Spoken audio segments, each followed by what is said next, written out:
क्या आपने कभी किसी नवविवाहिता को विलाप करते हुए देखा है, जिसके हाथों की मेहंदी अब भी ठीक से सूखी भी न हो, जिसकी मांग का सिंदूर अब भी पूरी तरह से सजा ही हो और अचानक नियति का एक ऐसा क्रूर प्रहार हो कि उसके जीवन के सारे रंग एक ही पल में श्वेत सफेद हो जाए। जब एक स्त्री के सिर से उसके पति का साया उठ जाता है, तो वह केवल एक पुरुष को नहीं खोती, बल्कि वह अपने पूरे संसार, अपनी सुरक्षा और अपने भविष्य को खो देती है। हम अक्सर ऐसे हृदय विदारक दृश्य देखकर ईश्वर को कोसने लगते हैं। हम कहते हैं कि विधाता कितना निष्ठुर है, जिसने एक हंसते खेलते घर को उजाड़ दिया और एक युवा स्त्री को समय से पहले वैधव्य विधवापन का भयंकर दुख दे दिया। परंतु क्या यह केवल भाग्य का अंधा खेल है, या फिर इस भयानक त्रासदी के पीछे हमारे ही कर्मों का कोई ऐसा गहरा और काला रहस्य छिपा है जिसे हम अपनी अज्ञानता में समझ नहीं पाते? वर्मा स्टोरीज के सभी आत्मीय श्रोताओं को आपके अपने कथाकार विवेक वर्मा का सप्रेम नमस्कार। आज का यह अध्याय कोई साधारण कथा नहीं है। आज मैं आपको गरुड़ पुराण और हमारे धर्मशास्त्रों के उस अत्यंत गूढ़, रहस्यमयी और रोंगटे खड़े कर देने वाले सत्य की ओर ले जा रहा हूं, जिसे साक्षात मृत्यु के देवता यमराज ने उजागर किया था। आज हम जानेंगे कि आखिर वे कौन से भयंकर पाप हैं जिनके कारण किसी स्त्री को समय से पहले अपने पति की मृत्यु का वह असहनीय दुख भोगना पड़ता है। अपने हृदय को शांत कर लीजिए और मेरी आवाज के साथ जुड़ जाइए इस अलौकिक और ज्ञान से भरी यात्रा में, क्योंकि आज का यह सत्य कर्मों के विधान की एक ऐसी सच्चाई आपके सामने रखेगा जो आपकी आंखें खोल देगी। यह कथा अत्यंत प्राचीन काल की है। आर्यावर्त के एक अत्यंत समृद्ध नगर कंचन प्रभा में चंद्रिका नाम की एक बहुत ही रूपवती, संस्कारी और धर्मपरायण स्त्री रहती थी। चंद्रिका का विवाह नगर के सबसे योग्य और सदाचारी युवक सोमदत्त से हुआ था। सोमदत्त और चंद्रिका का प्रेम साक्षात शिव और पार्वती के समान था। उनके विवाह को अभी केवल एक ही वर्ष बीता था। उनका घर खुशियों से भरा हुआ था और उनके जीवन में दुख की कोई परछाई तक नहीं थी। परंतु समय का चक्र जब अपनी क्रूरता पर आता है, तो वह किसी की खुशियां नहीं देखता। वसंत ऋतु की एक सुहावनी सुबह सोमदत्त अपने व्यापार के सिलसिले में नगर से बाहर जा रहा था। मार्ग में एक भयंकर दुर्घटना घटी। सोमदत्त के रथ के घोड़े बेकाबू हो गए और रथ एक गहरी खाई में जा गिरा। सोमदत्त की वहीं उसी क्षण अकाल मृत्यु हो गई। जब सोमदत्त का लहूलुहान और प्राणहीन शरीर कंचन प्रभा नगर में चंद्रिका के द्वार पर लाया गया, तो मानो उस घर पर आसमान टूट पड़ा। चंद्रिका पछाड़ खाकर गिर पड़ी। उसकी चीखों से पूरा नगर दहल उठा। उसने अपनी चूड़ियां तोड़ दी, अपना सिंदूर पोंछ डाला। जो चंद्रिका कल तक पूरे नगर की सबसे सौभाग्यशाली स्त्री मानी जाती थी, आज वह सबसे अभागी विधवा बन चुकी थी। पूरे नगर ने सोमदत्त का अंतिम संस्कार किया, परंतु चंद्रिका का विलाप शांत नहीं हुआ। उसे यह बात किसी भी तरह स्वीकार नहीं हो रही थी कि ईश्वर इतना क्रूर कैसे हो सकता है। उसने तो जीवन में कभी किसी चींटी को भी कष्ट नहीं दिया था, फिर उसे यह भयंकर दंड क्यों मिला? अपने प्रश्नों का उत्तर पाने के लिए चंद्रिका ने अन्न और जल का पूर्णतः त्याग कर दिया। वह नगर के बाहर बहने वाली पुण्यतोया नदी के तट पर गई और वहां एक पैर पर खड़े होकर साक्षात यमराज की घोर तपस्या आरंभ कर दी। वर्षा, सर्दी, गर्मी, किसी भी ऋतु ने उसके संकल्प को नहीं डिगाया। एक युवा और शोक संतप्त स्त्री की इस कठोर तपस्या और उसकी चीत्कार ने अंततः मृत्युलोक के सिंहासन को हिला दिया। अमावस्या की एक गहन अंधकारमयी रात में नदी के उस तट पर एक अत्यंत भयंकर और अलौकिक प्रकाश उत्पन्न हुआ। हवाएं रुक गईं, नदी का जल ठहर गया और साक्षात धर्मराज यमराज अपने विशाल और अत्यंत तेजोमय स्वरूप में चंद्रिका के समक्ष प्रकट हुए। उनके मुखमंडल पर ब्रह्मांड का कठोरतम न्याय और असीम करुणा दोनों एक साथ झलक रहे थे। यमराज ने अत्यंत भारी परंतु शांत स्वर में कहा, पुत्री चंद्रिका, तुम्हारी तपस्या और तुम्हारे आंसुओं ने मुझे यहाँ आने पर विवश कर दिया है। मैं मृत्यु का देवता हूं। मेरा कार्य प्राण हरना है, प्रश्न सुनना नहीं। परंतु तुम्हारे सतीत्व और तुम्हारी पीड़ा को देखकर मैं तुम्हें एक प्रश्न पूछने का अवसर देता हूं। मांगो, क्या जानना चाहती हो तुम? चंद्रिका यमराज के चरणों में गिर पड़ी और फूट फूट कर रोते हुए बोली, हे धर्मराज, हे मृत्यु के देवता, मेरा आपसे केवल एक ही प्रश्न है। मैंने इस जन्म में पूर्ण निष्ठा से अपने धर्म का पालन किया। मैंने कभी किसी का बुरा नहीं चाहा। मेरे पति सोमदत्त भी साक्षात देवता के समान थे। फिर आपने मेरे पति को अकाल मृत्यु क्यों दी? मुझे समय से पहले यह वैधव्य का नर्क क्यों सौंप दिया गया? आखिर किस पाप के कारण एक स्त्री को जवानी में ही अपने पति की चिता देखनी पड़ती है? मुझे मेरे अपराध का ज्ञान कराइए प्रभु। यमराज ने एक गहरी श्वास ली। उनके नेत्रों में कर्मों के बही खाते का वह सारा रहस्य तैरने लगा जिसे एक साधारण मनुष्य अपनी बुद्धि से नहीं देख सकता। यमराज ने अत्यंत गंभीर होकर कहा, हे चंद्रिका, मनुष्य अज्ञानी है। वह केवल अपने वर्तमान जन्म को देखता है और सोचता है कि उसने कोई पाप नहीं किया, परंतु आत्मा की यात्रा अनंत है। यह शरीर तो केवल एक वस्त्र है। कर्मों का हिसाब तो आत्मा के साथ जन्म जन्मांतर तक चलता रहता है। जब कोई स्त्री समय से पहले विधवा होती है तो यह विधाता का कोई अंधा प्रहार नहीं होता, बल्कि यह उसके पूर्व जन्म या इसी जन्म में किए गए तीन विशेष और भयंकर पापों का अचूक दंड होता है। चंद्रिका ने अपने आंसू पोंछे और हाथ जोड़कर पूछा, हे प्रभु, वे तीन भयंकर पाप कौन से हैं जिनका दंड इतना कठोर है? यमराज ने अपना हाथ उठाया और प्रथम पाप का वर्णन करते हुए कहा, पुत्री, सबसे पहला और भयंकर पाप है किसी सुखी दांपत्य जीवन को तोड़ना या किसी स्त्री का सुहाग उजाड़ना। जो स्त्री अपने लालच, अपनी ईर्ष्या या अपनी वासना के वशीभूत होकर किसी दूसरे के पति को अपनी ओर आकर्षित करती है या षड्यंत्र रचकर किसी पति पत्नी के बीच दरार डालती है, वह प्रकृति के सबसे बड़े नियम का उल्लंघन करती है। जिस स्त्री का घर टूटता है, जब वह अपने पति के वियोग में रोती है, तो उसके हृदय से निकली हुई हर एक आह और उसके आंसुओं की हर एक बूंद सीधे मेरे सिंहासन तक पहुंचती है। जो स्त्री किसी और का घर उजाड़कर अपनी खुशी का महल बनाती है, उसे अगले जन्म में समय से पहले विधवा होकर उसी वियोग, उसी पीड़ा और उसी नर्क को भोगना पड़ता है। किसी के सुहाग की चोरी का दंड साक्षात वैधव्य है। यमराज के इन वचनों ने वातावरण में एक अजीब सी खामोशी ला दी। चंद्रिका अत्यंत ध्यान से सुन रही थी। धर्मराज ने दूसरा कारण बताते हुए कहा, दूसरा सबसे बड़ा पाप है विवाह के पवित्र बंधन और पति का निरंतर तिरस्कार।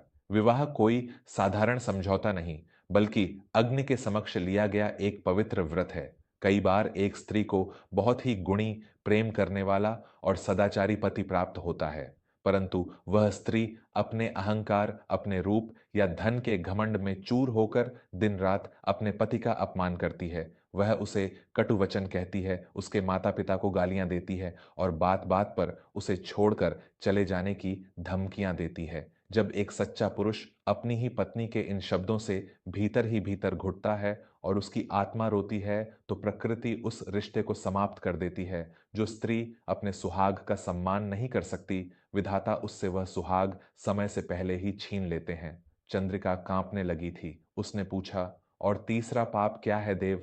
यमराज की आंखें और अधिक कठोर हो गईं। उन्होंने कहा, तीसरा और अत्यंत विनाशकारी पाप है झूठी सौगंध खाना और क्रोध में पति की मृत्यु की कामना करना। हे चंद्रिका, एक पत्नी के वचनों में अत्यंत शक्ति होती है, क्योंकि वह अपने पति की अर्धांगिनी होती है।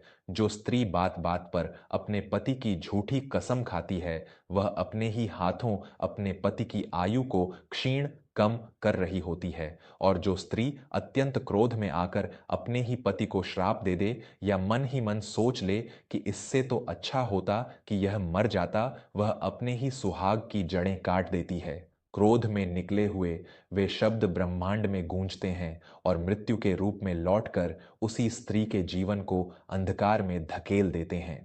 इन तीन पापों का वर्णन करने के पश्चात यमराज ने चंद्रिका की आंखों में सीधे देखते हुए कहा, तुम पूछती हो कि तुम्हारे साथ यह अन्याय क्यों हुआ, तो आज अपनी आत्मा की आंखों से अपने पूर्व जन्म का वह काला सच देखो जिसे तुम भूल चुकी हो। यमराज ने अपने हाथ से हवा में एक दिव्य दर्पण का निर्माण किया। उस दर्पण में चंद्रिका को अपना पिछला जन्म दिखाई देने लगा। यमराज ने बताया, हे चंद्रिका, अपने पिछले जन्म में तुम रेविका नाम की एक अत्यंत रूपवती परंतु अत्यंत ईर्ष्यालु और कुटिल स्त्री थी। तुम्हारे पड़ोस में धर्मदास और कमला नाम का एक अत्यंत सुखी और प्रेमी जोड़ा रहता था। धर्मदास और कमला का प्रेम देखकर तुम्हारे भीतर ईर्ष्या की भयंकर अग्नि जलती थी। तुमने अपने अहंकार में यह तय किया कि तुम उन दोनों को अलग करके ही रहोगी। दर्पण में दृश्य बदलने लगे। चंद्रिका अपनी ही आत्मा के उस भयंकर कृत्य को देखकर कांप उठी। यमराज की आवाज गूंजी। तुमने धर्मदास को अपने रूप के जाल में फंसाने का प्रयास किया, परंतु जब वह अपने धर्म से नहीं डिगा तो तुमने कमला के चरित्र पर झूठे लांछन लगाए। तुमने गांव वालों के मन में झर घोला और काले जादू का सहारा लेकर धर्मदास के मन में अपनी ही पत्नी के प्रति भ्रम पैदा कर दिया। तुम्हारे रचे गए उस भयंकर षड्यंत्र के कारण धर्मदास ने अपनी निर्दोष पत्नी कमला को घर से निकाल दिया। कमला दर दर की ठोकरें खाती रही। वह एक पवित्र और सती स्त्री थी। पति के वियोग और समाज के तानों ने उसके हृदय को चीर कर रख दिया। कुछ ही महीनों में धर्मदास को भी सच्चाई का पता चल गया, परंतु तब तक बहुत देर हो चुकी थी। पश्चाताप की अग्नि में जलते हुए धर्मदास ने अपने प्राण त्याग दिए और वह निर्दोष कमला, जिसने तुम्हारा कुछ नहीं बिगाड़ा था, वह जीवन भर एक विधवा के रूप में तड़पती रही। उस कमला ने अपने आंसुओं के बीच तुम्हें यह श्राप दिया था कि जिस तरह तूने जवानी में मेरा सुहाग उजाड़ा है, अगले जन्म में तू भी अपनी भरी जवानी में अपने सुहाग के वियोग में तड़पेगी। दर्पण का वह दृश्य विलीन हो गया। चंद्रिका के पैरों तले से मानो पूरी पृथ्वी खिसक गई थी। उसे अपने उस भयंकर कर्म का ज्ञान हो चुका था। जिस विधाता को वह निष्ठुर कह रही थी, वह विधाता तो केवल उसके ही कर्मों का हिसाब बराबर कर रहा था। चंद्रिका फूट फूट कर रोने लगी। वह यमराज के चरणों में गिर पड़ी और अपनी छाती पीटते हुए बोली, हे प्रभु, मैं ही पापिनी हूं। मैंने ही उस निर्दोष कमला का घर उजाड़ा था। मेरे ही कर्मों के विष ने आज मेरे सोमदत्त की जान ले ली। मेरा सोमदत्त तो निर्दोष था, उसे मेरे पापों की सजा क्यों मिली? यमराज ने चंद्रिका को समझाते हुए कहा, सोमदत्त निर्दोष नहीं था चंद्रिका। पूर्व जन्म में वही धर्मदास था जिसने किसी और की बातों में आकर अपनी सती पत्नी पर अविश्वास किया और उसे घर से निकाला। इसलिए उसे अकाल मृत्यु का दंड मिला और तुम्हें इस वैधव्य का। प्रकृति का न्याय अत्यंत सटीक होता है। यहां कोई भी बिना कारण दुख नहीं भोगता। चंद्रिका का सारा क्रोध, सारा विलाप अब पश्चाताप में बदल चुका था। उसने हाथ जोड़कर यमराज से याचना की, हे धर्मराज, मैं अपने कर्मों का फल भुगतने को तैयार हूं, परंतु मुझे इस पाप से मुक्ति का मार्ग बताइए। मैं क्या करूं जिससे मेरे पति की आत्मा को शांति मिले और मेरे इस भयंकर श्राप का प्रभाव समाप्त हो? यमराज के मुख पर करुणा के भाव आ गए। उन्होंने कहा, पाप का प्रायश्चित केवल निस्वार्थ सेवा से हो सकता है। आज से तुम अपना यह जीवन उन स्त्रियों के लिए समर्पित कर दो जिनका इस संसार में कोई सहारा नहीं है। अनाथ बच्चों और बेसहारा विधवाओं की सेवा करो। जो दुख तुमने पूर्व जन्म में एक स्त्री को दिया था, अब इस जन्म में सैकड़ों स्त्रियों के दुख दूर करो। ईश्वर का भजन करो। जब तुम्हारे पुण्यों का घड़ा तुम्हारे पापों से भारी हो जाएगा, तब तुम्हें इस कर्म बंधन से मुक्ति मिल जाएगी। इतना ज्ञान देकर साक्षात यमराज उस अंधकार में अंतर्ध्यान हो गए। चंद्रिका को अपने सभी प्रश्नों का उत्तर मिल चुका था। वह नदी के तट से वापस कंचन प्रभा नगर लौटी। उसने अपने सारे आभूषण और अपनी सारी संपत्ति गरीबों और बेसहारा स्त्रियों में बांट दी। उसने अपना पूरा जीवन केवल दूसरों की सेवा, अनाथों के पालन पोषण और ईश्वर की भक्ति में व्यतीत किया। उसके निस्वार्थ प्रेम ने उसके उस भयंकर कर्म दोष को अंततः समाप्त कर दिया। श्रोताओं, यमराज और चंद्रिका का यह संवाद केवल एक प्राचीन कथा नहीं है, बल्कि यह आज के हमारे इस आधुनिक समाज के लिए एक बहुत भयंकर चेतावनी है। आज के समय में रिश्तों को तोड़ना, किसी के घर में क्लेश पैदा करना या किसी दूसरे के पति या पत्नी पर कुदृष्टि डालना बहुत ही सामान्य बात हो गई है। लोग अपने थोड़े से स्वार्थ या आकर्षण के लिए किसी के बरसों पुराने और पवित्र दाम्पत्य जीवन को उजाड़ देते हैं। हम सोचते हैं कि कोई हमें देख नहीं रहा है। हम सोचते हैं कि हम बहुत चतुर हैं।